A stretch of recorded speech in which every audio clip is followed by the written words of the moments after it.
Pueden tomar asiento, hermanos.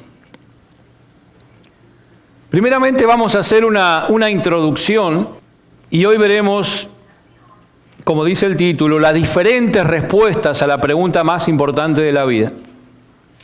Así que vamos a hacer una introducción. Hermanos y amigos, la pregunta final que cada persona enfrentará en algún momento en su vida, o el asunto más crucial que determinará su destino eterno, es: ¿qué haré con Jesús, el Cristo? Irónicamente, quien sentenció a muerte al Señor se le planteó la misma pregunta. Las autoridades judías habían arrestado a Jesús y después de un juicio lleno de mentiras y falsedades, después de un juicio injusto, lo llevaron ante Pilato, el gobernador romano de Judea. La razón de hacer participar a los romanos de este juicio era simple. Querían muerto a Jesús. Y como las autoridades judías no les habían dado el derecho de aplicar la pena capital, o sea, la pena de muerte, necesitaban que una autoridad romana aprobara ese asesinato. ¿Y qué pasó? Después de interrogar a Jesús, Pilato declaró que era inocente. Él dijo: ningún delito hallo en este hombre.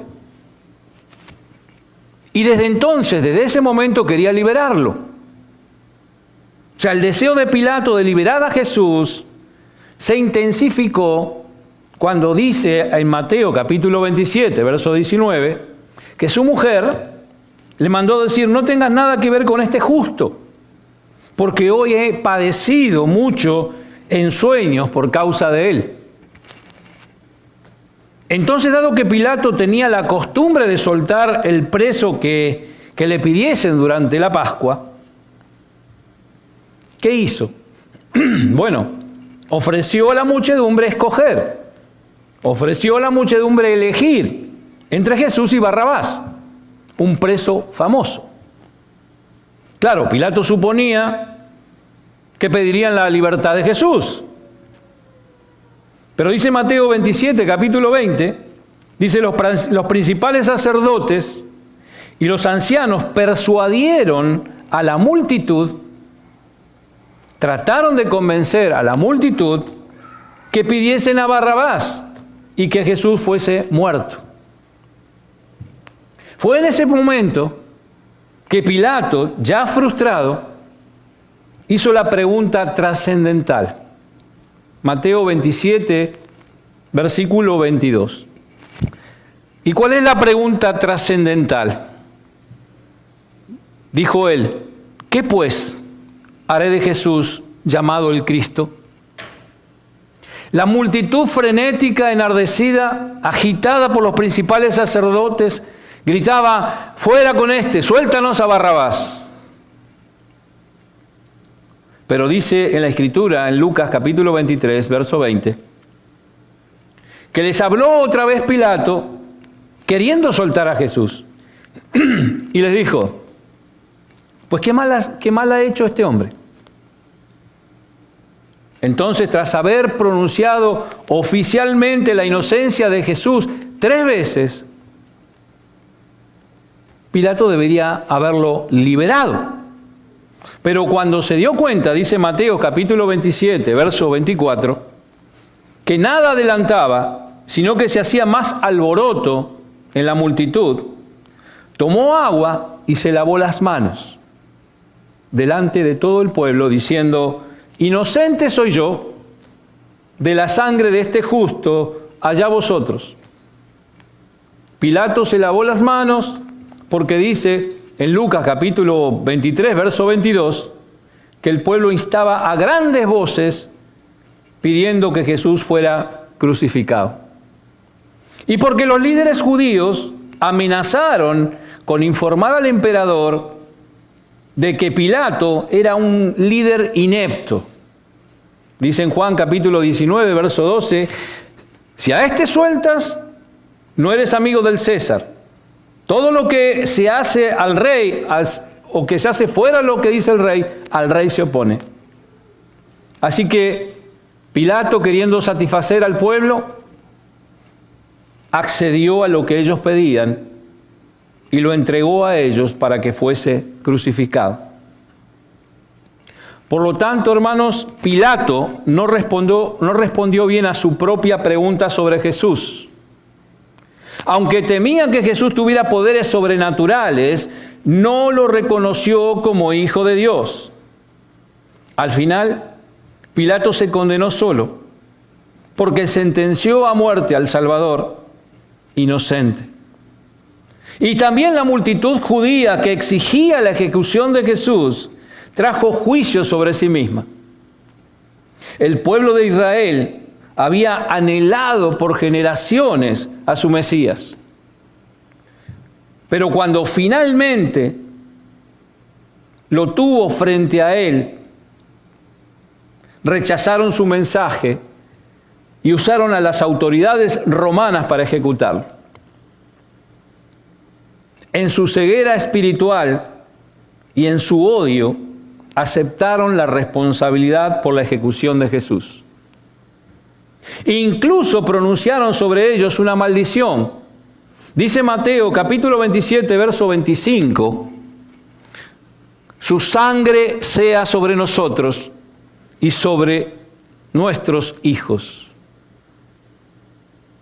a menos que después se arrepintieran y creyeran, estaban eternamente condenados.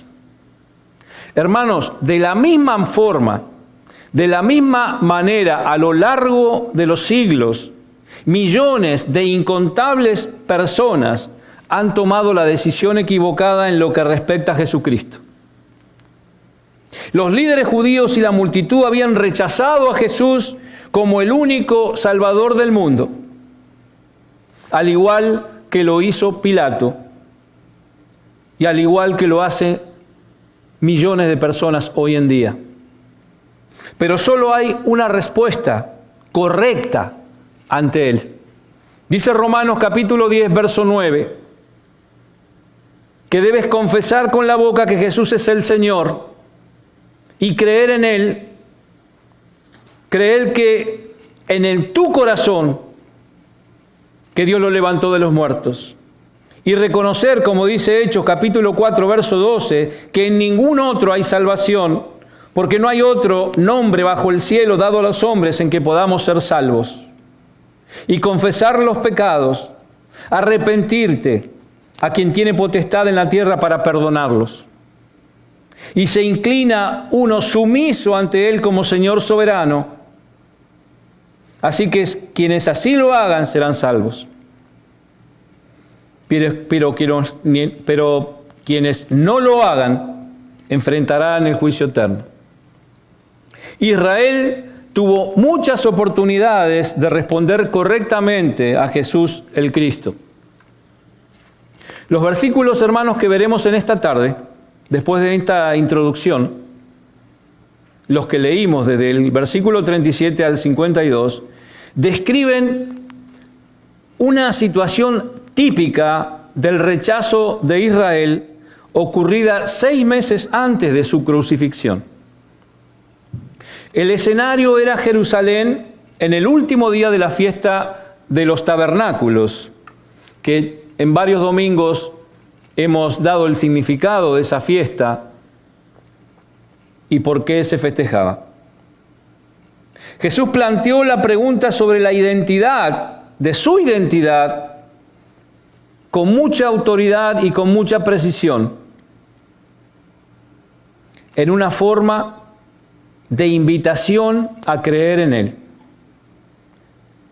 Y vimos que la reacción de las personas y sus respuestas podemos separarlas en estos versículos que hemos leído en 4 grupos.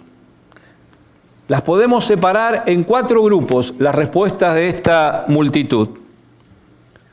Primero, los convencidos. Segundo, los contrarios. Tercero, los confundidos. Y cuarto, los contemplativos. Estas respuestas podríamos decir que comprenden el patrón universal de las reacciones a Jesucristo desde el primer siglo hasta el presente. Vayamos primeramente con la invitación, que ya lo vimos el domingo anterior, pero vamos a refrescar nuestra memoria. Leamos desde el versículo 37 al 39, Juan capítulo 7, versículo 37 al 39. Dice: en el último y gran día de la fiesta, Jesús se puso en pie y alzó la voz diciendo: si alguno tiene sed, venga a mí y beba. El que cree en mí, como dice la Escritura, de su interior correrán ríos de agua viva. Esto dijo del Espíritu que habrían de recibir los que creyesen en Él, pues aún no había venido el Espíritu Santo porque Jesús no había sido aún glorificado. No era esta la primera invitación pública de Jesús a creer en Él, ni la primera vez que describía la salvación como agua viva. El Señor también había usado una metáfora similar para describirse como el pan de vida. Recuerden cuando vimos en Juan capítulo 6. Apoyándose ahora en las imágenes del profeta Isaías, en Isaías capítulo 12, verso 3, cuando dice: sacaréis con gozo aguas de las fuentes de la salvación. Y luego en Isaías capítulo 55, verso 1, dice: a todos los sedientos, venid a las aguas. Vemos entonces, hermanos, que comparar la salvación con el agua viva o con el agua de vida era algo conocido para los oyentes que estaban en ese momento, en ese lugar. Porque, como ya dijimos, en la tierra relativamente seca de Israel, la sed era una imagen adecuada para la necesidad de la salvación personal. Jesús hizo esta invitación en el último y gran día de la fiesta de los tabernáculos. Como ya había sucedido antes, Jesús alzó la voz y exhortó a los que allí se encontraban a oír su invitación. La importancia, hermanos, de este mensaje se enfatiza porque Jesús se puso de pie para ofrecerlo. Porque los rabinos, generalmente los maestros, estaban sentados normalmente cuando enseñaban. Pero Jesús se puso en pie para darle énfasis e importancia a lo que estaba diciendo.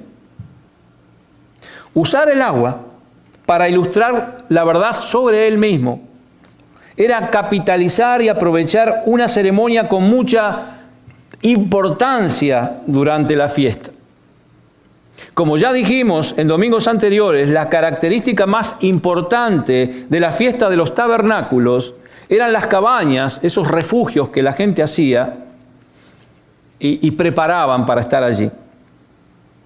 Pero cada día también había un ritual importante con agua, ¿recuerdan? La ceremonia no estaba prescripta en el Antiguo Testamento, pero se había vuelto una tradición en siglos anteriores al tiempo de Jesús. Conmemoraba la provisión milagrosa del agua que durante años de Israel en el desierto y anticipaba las bendiciones de la era mesiánica.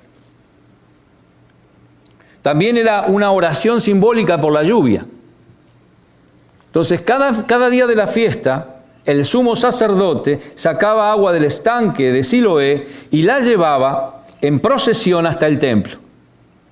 Era un ritual.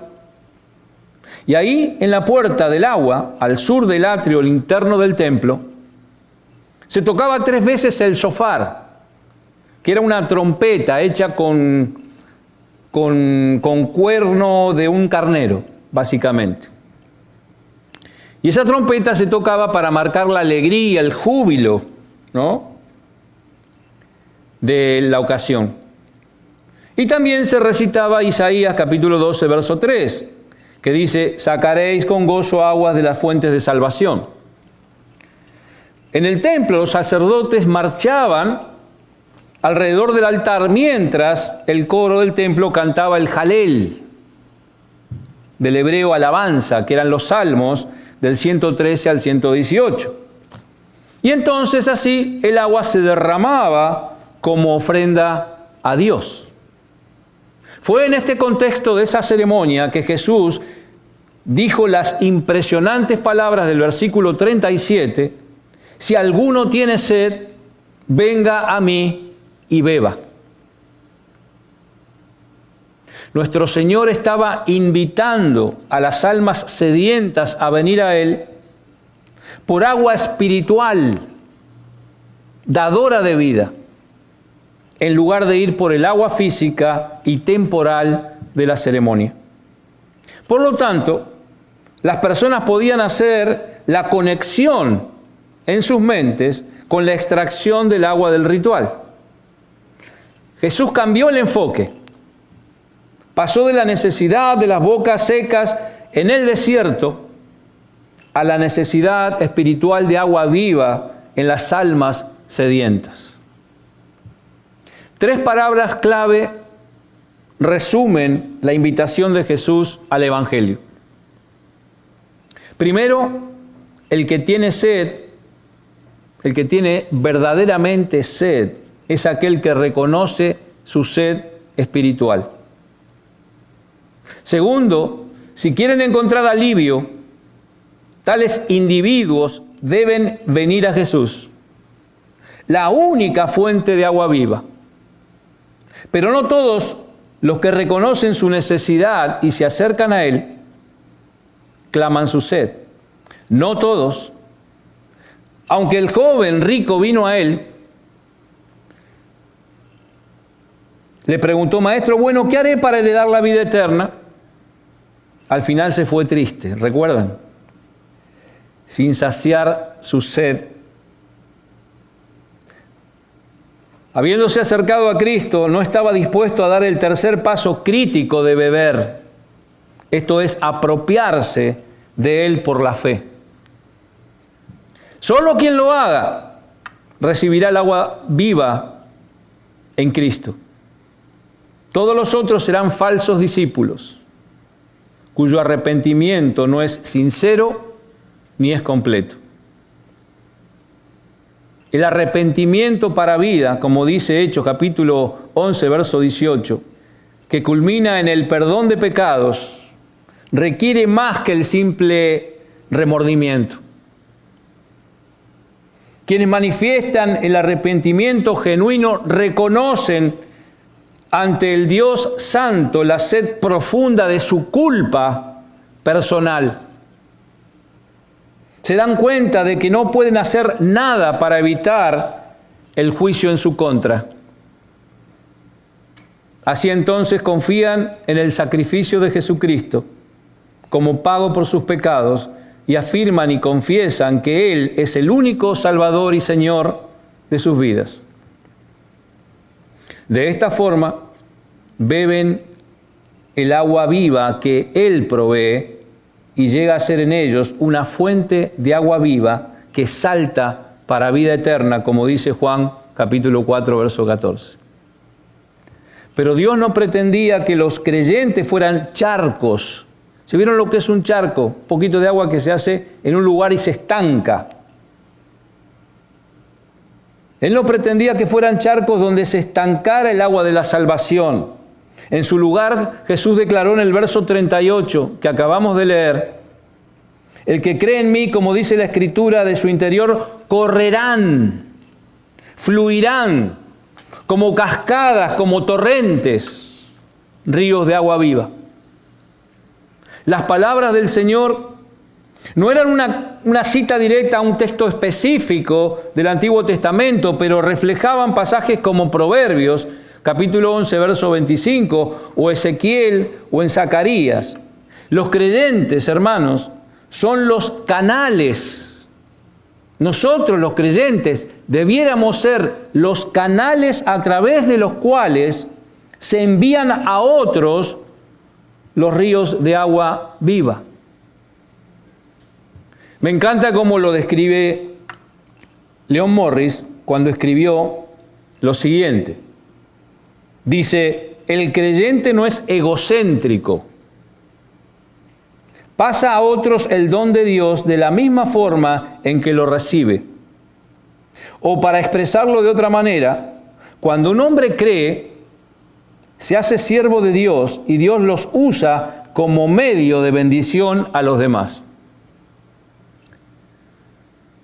Quienes respondieron a la invitación de Cristo recibieron el agua viva de salvación que Él ofrecía en ese mismo día. Ahora, hermanos, luego de esto, veamos las diferentes respuestas a esta invitación que hizo Jesús cuando les dijo: si alguno tenga sed, venga a mí y beba. Leamos del versículo 40 al 52.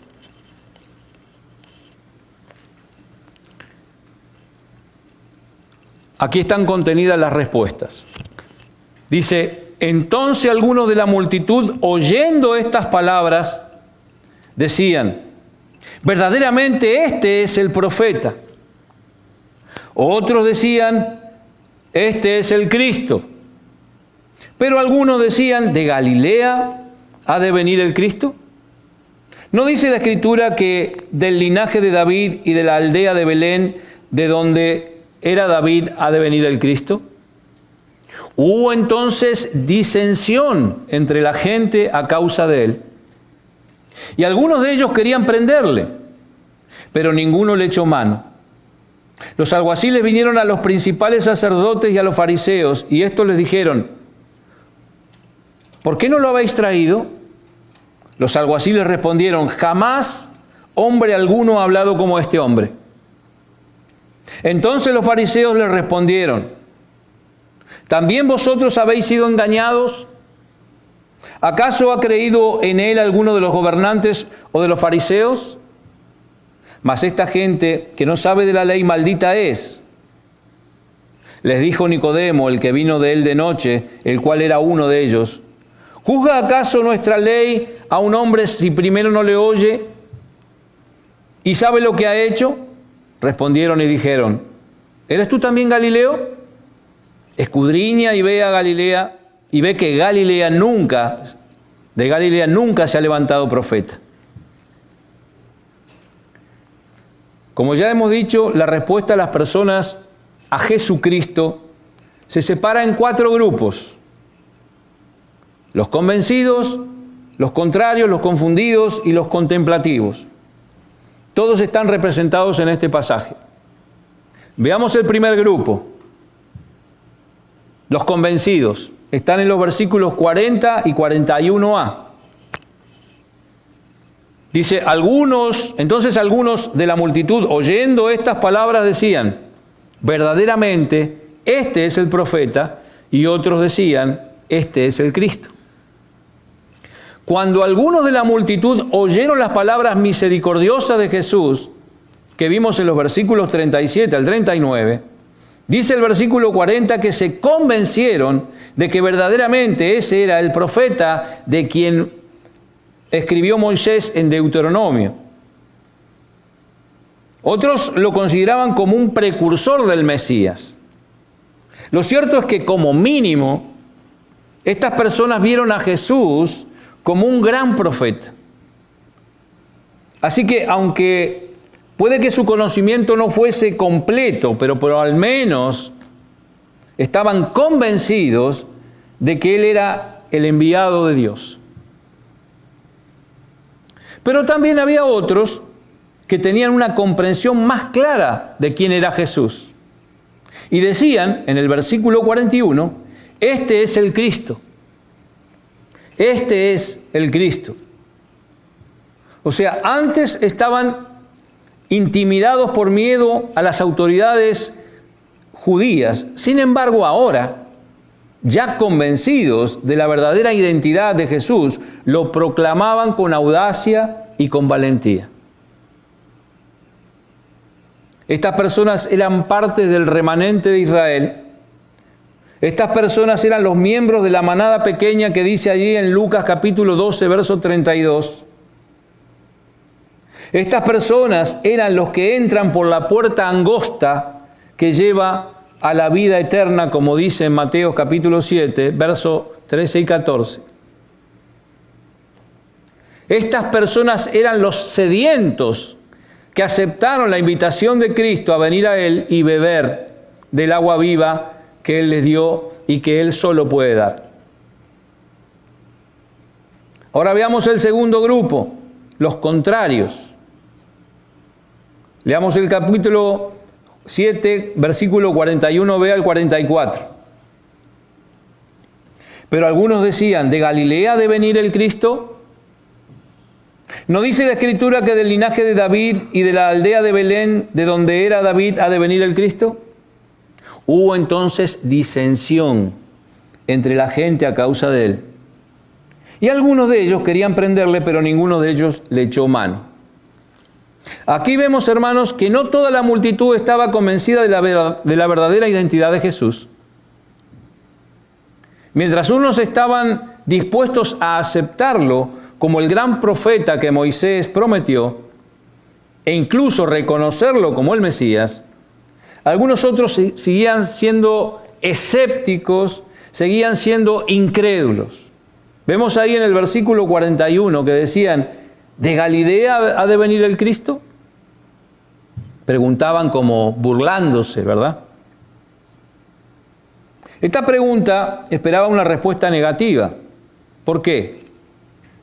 Porque parecía absurdo para gente sofisticada de Judea que el Mesías pudiera venir de esos lugares lejanos como Galilea.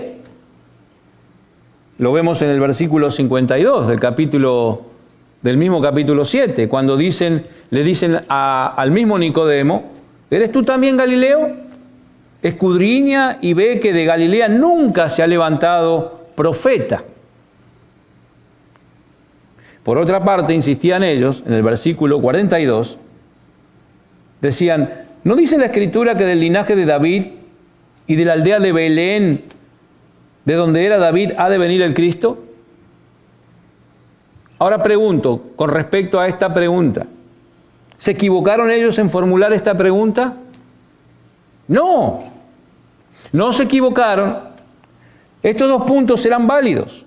La Escritura del Antiguo Testamento revela que el Cristo vendría efectivamente del linaje de David y que el Mesías saldría de Belén. Sin embargo, quienes se mofaban, quienes se burlaban con su incredulidad llena de orgullo, no examinaron la situación por completo. De haberlo hecho, habrían descubierto que Jesús satisfacía y cumplía perfectamente estos dos criterios. Porque Jesús realmente descendía de David, así como está escrito en la genealogía del Señor, en los evangelios de Mateo y de Lucas. Y también nació en Belén. Esta gente apresuradamente supusieron que, como Jesús se había criado en Nazaret, debía haber nacido allí. Evidentemente, a esta gente no le interesaba investigar las credenciales verdaderas de Jesús. Obviamente, el resultado de las diferentes opiniones que había en ese momento sobre Jesús fue la disensión, como dice en la Escritura. Es decir, las diferentes opiniones que había sobre él causaron división entre la gente. Este incidente nos muestra, hermanos, claramente que Jesús divide a las personas. Jesús divide a las personas. El mismo Jesús lo advirtió en Lucas capítulo 12, versos 51 al 53. Podemos leer allí lo que dice. Lucas capítulo 12, versos 51 al 53. Allí Jesús dice lo siguiente. ¿Lo tienen? Amén. Dice Jesús, ¿pensáis que he venido para dar paz en la tierra? Os digo, no, sino disensión. Porque de aquí en adelante, 5 en una familia estarán divididos, 3 contra 2 y 2 contra 3. Estará dividido el padre contra el hijo contra el padre, la madre contra la hija y la hija contra la madre, la suegra contra su nuera y la nuera contra su suegra. Palabras duras. Él divide a las personas entre creyentes e incrédulos, entre quienes caminan en la luz y entre quienes caminan en la oscuridad, entre ovejas y cabras, como dice Mateo 25:33. Y pondrá las ovejas a su derecha y los cabritos a su izquierda. Divide entre los hijos de Dios y entre los hijos del diablo. Todos están o a favor o en contra de él. No hay término medio, hermanos. No hay grises. Se está con él o se está en contra. Jesús mismo dijo en Mateo capítulo 12, verso 30, el que no es conmigo, contra mí es. El que conmigo no recoge, desparrama. Además, esta es la tercera vez que querían arrestarlo, pero no pudieron lograrlo desde que llegó a Jerusalén. Como pasó antes, algunos en la multitud lo querían prender, pero ninguno lo pudo agarrar porque no era el tiempo correcto en el plan de Dios. Ahora veamos el tercer grupo, los confundidos. Leamos Juan capítulo 7, 45 al 49.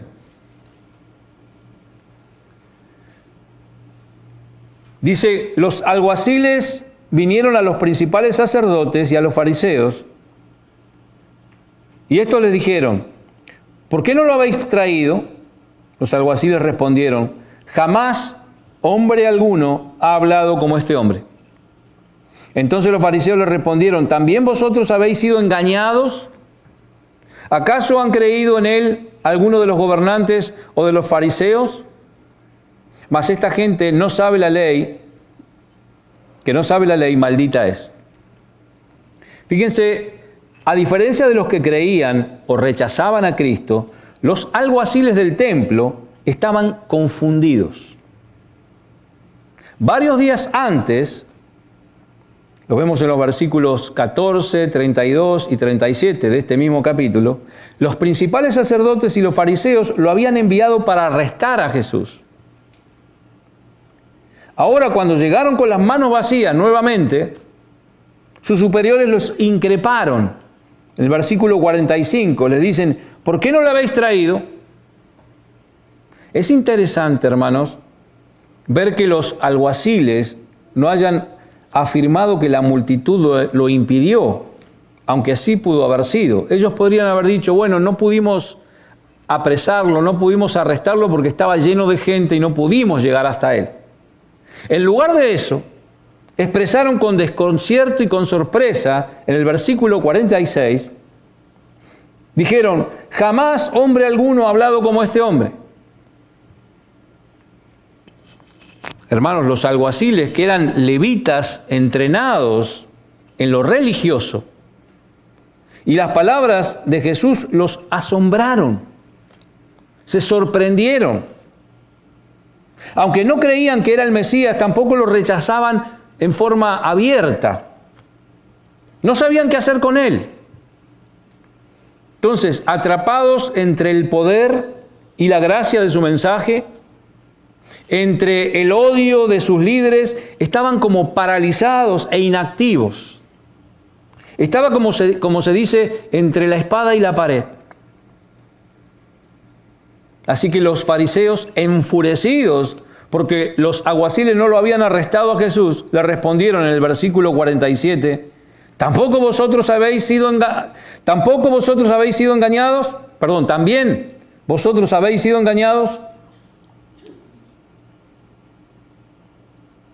Este regaño, en forma de pregunta, no buscaba reprender a los alguaciles por la falta de su profesionalidad al no haber cumplido su orden, pues eran miembros de la guardia del templo, sino que el regaño fue por su supuesta falta de discernimiento espiritual, como levitas. Era una acusación por su ingenuidad ante lo que ellos consideraban un charlatán religioso. y con cierta condescendencia lo pusieron a la altura de la multitud. Los fariseos consideraban a esa multitud ignorantes, como dice en Juan capítulo 7, verso 49. Dijeron: mas esta gente no sabe la ley, maldita es, con desprecio. En contraste, los fariseos se autojustificaron preguntando: ¿acaso ha creído en él alguno de los gobernantes o de los fariseos? Esa arrogante implicación o lo irónico de estos fariseos, tan instruidos en su palabra, es que si Jesús fuera verdaderamente el Mesías, estos que eran expertos religiosos habrían sido los primeros en reconocerlo, ¿verdad? Los fariseos continuaron ridiculizando a las personas comunes y corrientes y decían a esta gente que no sabe de la ley se refiere al Antiguo Testamento, especialmente a las tradiciones rabínicas. Claro, los fariseos se consideraban la élite espiritual, hombres por encima del error de asuntos religiosos. En sus cabezas, en sus razonamientos, Jesús podía engañar a los crédulos, a los tontos, a las personas sin educación, a las personas con mente simple. Por eso dice a la plebe, maldita sea, en el versículo 49. Esa era la perspectiva farisaica, porque según ellos ignoraban la ley. Así que con la ridiculización de esa multitud, los fariseos apelaron al orgullo y al deseo de prestigio de los alguaciles. Estos debían tomar una decisión crucial. Podían rechazar a Jesús y ganarse el aplauso del liderazgo religioso de los gobernantes, o creer en Él, recibir el castigo, pero también recibir la redención. Aquí Juan nos dice cuál fue la decisión de los alguaciles. Y por último, vayamos al grupo de los contemplativos. Leamos los últimos versículos 50 al 52.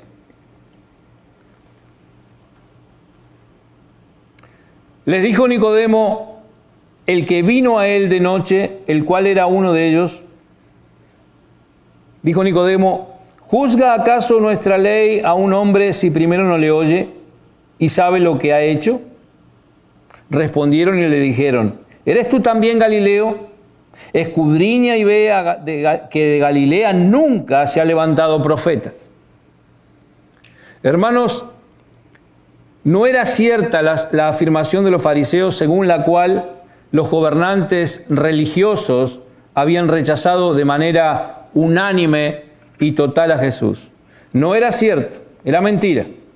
Por ejemplo, en Juan capítulo 12, verso 42, Juan capítulo 12, verso 42, dice, aún de los gobernantes muchos creyeron en él.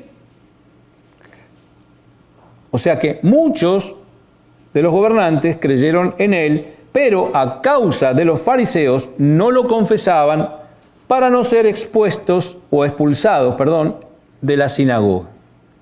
Y probablemente este sea el caso de Nicodemo, que era un rabí, o sea, un maestro religioso, importante y prominente. Dice el versículo 50, dice, el mismo que vino de noche a Jesús, ¿recuerdan? Cuando Jesús le habló de la necesidad de nacer de nuevo. Quizá Nicodemo había sido el maestro más prominente en Israel en ese tiempo. Por lo tanto, Nicodemo era la excepción más notable. Probablemente él no era discípulo de Jesús en ese momento, aunque después más adelante creyó en el Señor. Pero vemos que su mente estaba abierta a las afirmaciones del Señor. Nicodemo no defendió abiertamente a Jesús, pero sin embargo abrió una puerta de procedimiento legal cuando les recordó a sus colegas, los fariseos, lo que dice en el versículo 51. Dice, les dijo él a sus colegas, les dijo, ¿juzga acaso nuestra ley a un hombre si primero no le oye y sabe lo que ha hecho? Hermanos, ni siquiera los romanos despreciables y tiranos condenaban a las personas sin oírlas. Pero sus colegas del Sanedrín, con sus mentes cerradas en cuanto a Jesús, no tenían la mínima intención de ser imparciales.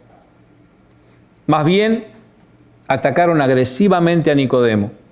Vemos que en el versículo 52 le responden, ¿eres tú también Galileo? Se lo dijeron con provocación. Porque comparar a Nicodemo con los galileos provincianos y rechazados era el insulto más degradante que podían hacerle. Después lo invitaron como para seguir degradándolo a escudriñar y ver que de Galilea nunca se había levantado profeta. Dice en el versículo 52, le dijeron a Nicodemo, escudriña y ve que de Galilea nunca se ha levantado profeta. Hermanos, estos fariseos pasaron por alto de modo muy conveniente el hecho de que Jonás, el cual era de una ciudad cercana a Nazaret, era Galileo. Algunos eruditos creen que Nahum, Oseas y quizá otros profetas también eran de Galilea. Pero ellos querían hacer notar que Nicodemo, a pesar de ser rabí, ignoraba las verdades teológicas básicas. Pero en realidad, tal declaración de parte de estos fariseos ponía al descubierto la falta de conocimiento en ellos. Pues como dijimos, algunos profetas habían salido de Galilea y Jesús había nacido en Belén. No obstante, en sus mentes ya habían tomado una decisión. Ya habían tomado una decisión en cuanto a Jesús. Ellos no veían ni querían buscar la verdad. No les interesaba. Entonces, a pesar de las burlas de ellos, Nicodemo siguió buscando la verdad y a la larga encontró a Cristo. Así como Jesús dijo en Juan capítulo 7, verso 17, el que quiera hacer la voluntad de Dios conocerá si la doctrina es de Dios o si yo hablo por mi propia cuenta. Ya para terminar, hermanos, tristemente, no puede decirse lo mismo de muchos colegas suyos, fariseos, los otros miembros del Sanedrín, que al final mataron a su propio Mesías. Amén.